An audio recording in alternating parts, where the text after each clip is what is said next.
Hello, everybody. Welcome back. This is the Dark Sports podcast. We're going to be recapping the two games we picked last week, which was the Buffalo Bills at Miami, and then the Monday Night Football disaster, the Atlanta Falcons at the Eagles. So let's jump right into it. Buffalo at Miami. So we both had this game wrong. We were both saying that we thought that Miami's offense was going to just totally overpower a younger Bills defense. And that's the exact opposite of what happened. But after we made that pick, we did get the news that Raheem Mostert was going to be out for injuries. I don't think in this game that would have made that much of a difference. But what do you think about that game, 98? Big thing. Tua got concussed again. So I wouldn't be surprised if he's retiring now. And that would be a major, major part of the Dolphins offense that is now pretty much out. Yeah, so in that game, I was expecting Tyreek to have a big game because Mostert was out. So, I mean, they need more offensive production. Yeah, Tyreek got shut down. They locked him up pretty good. I mean, he didn't even have... He didn't have 95 yards. Yeah, it's the whole game. And I was looking at this like, why does this dude have any yards? He didn't get any yards at all. They were on him. They were keeping up with him. Tua made some mistakes in that game. Lowering his head instead of his shoulder. Yeah, when he did that and he got concussed, you could tell they just gave up. I don't think Tyreek even went in the game in the last 5 minutes. But, yeah, it was a total disaster. It was a total disaster. We saw the news report today that they're putting Tua on injured reserve. That means he's going to be out for at least 4 games. I mean, let's just call that the season. Here's why. Their division is tough. They got the Jets and Buffalo in that division. So most of Miami's offense is built on timing with Tua and Tyreek. Yeah, you still got Jalen Waddle, but, I mean, the star of the show is Tyreek. So without them having their starting quarterback, I mean, let's say they lose the next 4 games. Maybe they win 1 out of them. Still, that's a tough division. What do you think? They got Ryan Tannehill. Hey, so you mean there's a chance? The greatest of all time. All right, so next game, Falcons at Eagles, Monday night. Now we're keeping that in. Okay, so the next game, Falcons at Eagles, Monday Night Football, 98. I'm going to let you go ahead and take this. This is a pick that we got wrong. Just how? That is the big statement, is just how. Because you've got the lead late in the fourth quarter. We've seen throughout this entire game, the Falcons' defense can't stop Saquon. They can't stop his power. They can't stop his agility. And he's not good at catching. When he does catch balls, he moves insanely well, but he rarely catches them. So, what my question is, why would you pass it on, third and 2? When he's been getting like 5 consistently? And I mean, especially even then, 3rd and 2, 4th and 1, you have the tush push, which hasn't failed in that entire game either. Plus, we can't talk about that without talking about just how poorly the defense played. Zach Bond did great again. Reed Blankenship did okay. He had that one busted coverage that went for like 10 yards. Everybody else, C.J. Gardner-Johnson, he had 1 good tackle, but he also allowed a touchdown. Darius Slay allowed the game winner because he tried to guess the route instead of reacting to it. Defensive line was not getting any sort of pass pressure. I don't know what Vic Fangio was doing because Kirk is a pocket quarterback. So I don't know why you wouldn't blitz him like nearly every play. But, what do I know? I'm just a guy that plays defense. Good points there. Here's my take. We both picked Philadelphia to win in this game. Atlanta lost their first game. I said on the last week's podcast that I thought that they weren't protecting him well and that he was hurt a lot. So I just figured that our defense would put pressure on him. And like 98 said, he's a pocket passer. He's not a scrambler. So He's in that pocket. They're going to get to him. That's the exact opposite, it looks like, of what happened. They got in the game. Things started off bad in the game where early in the game they could have kicked 3, but he wanted to be aggressive and go for it. They walked away with nothing. Okay, I'm fine with that. You got aggressive play calling. It was at the beginning of the game. At the time of that play, I said, it's fine. He wanted to test him early. I can see why he did that. Yeah, I remember because we were watching that game But on the couch together.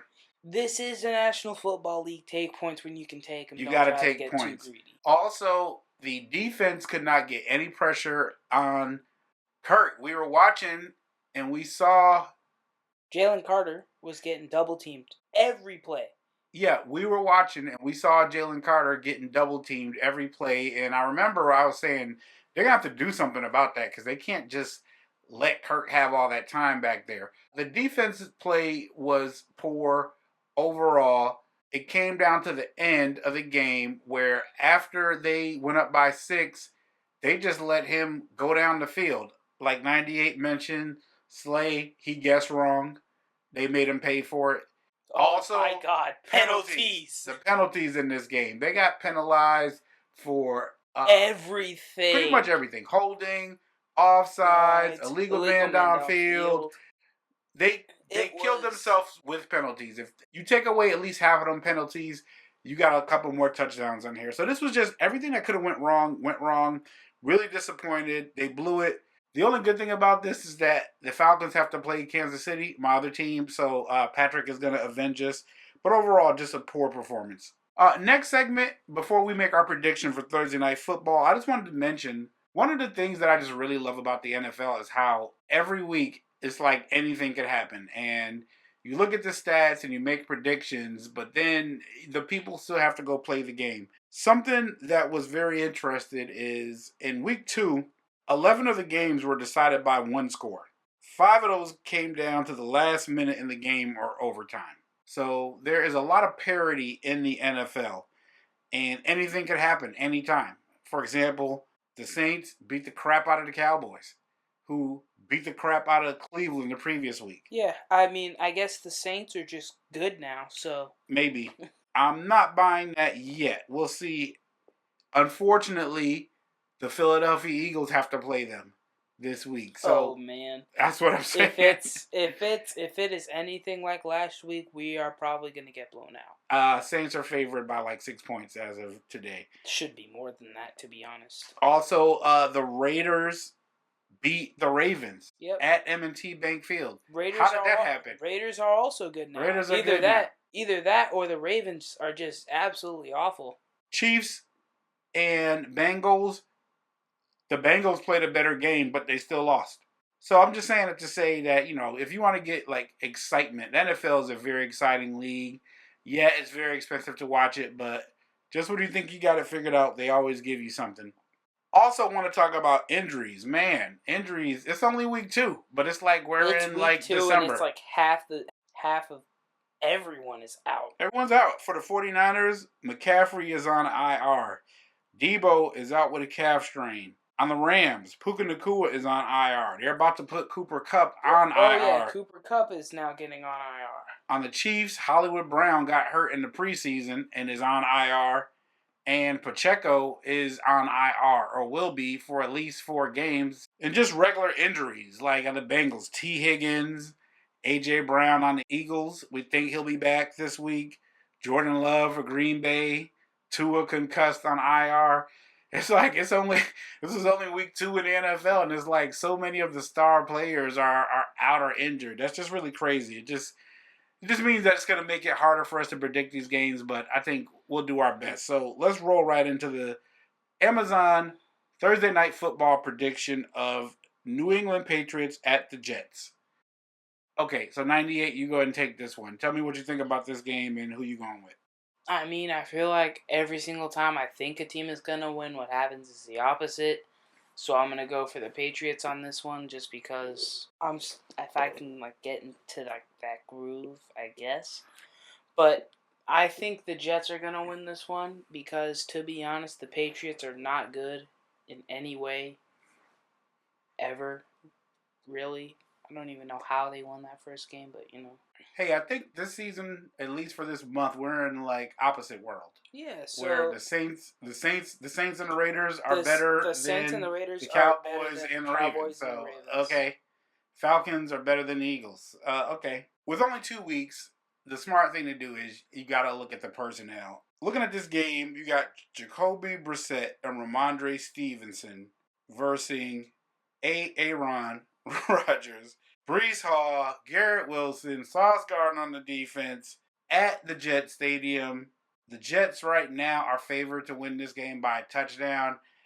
I can't pick against that. I'm no Aaron Rodgers fan or believer, but they did win that last game. I just don't see how the Patriots go into there and get that win. But hey, anything could happen because we said that. We've seen it.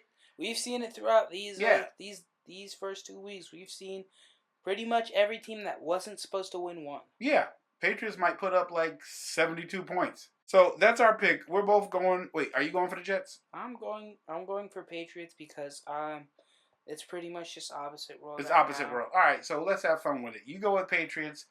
I will go with the Jets, and we'll see what happens. That's all we got for this week. Thanks for listening, and we will be back next week on the Dark Spirits, Dark Sports podcast.